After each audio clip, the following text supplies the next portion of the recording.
What I notice when I'm in a rush and I'm making work is that my attention changes. Not necessarily the speed of my hands, but what changes is the quality of my attention.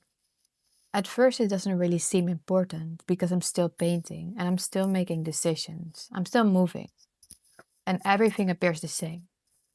But something has already changed. I stopped really looking, not completely, but just enough to move.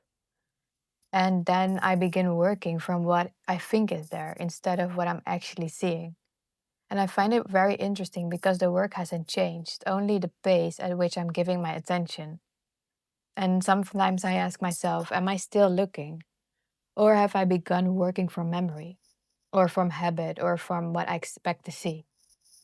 Those feel like very different ways of working. One keeps discovering and the other keeps repeating.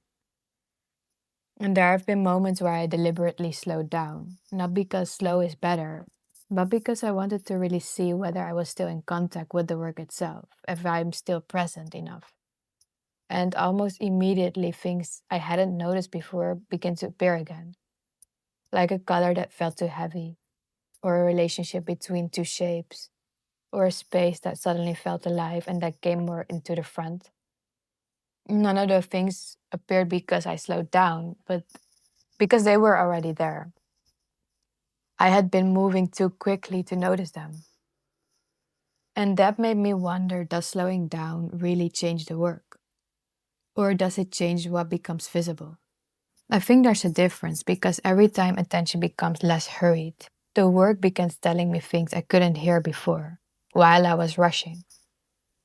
And so maybe slowing down isn't really about moving slower, but it's more about giving attention enough time to actually see. I notice that when that happens, the next step rarely feels like a decision and feels more like a recognition. That's a moment of really being present, almost as though the work had been waiting for me to notice it again.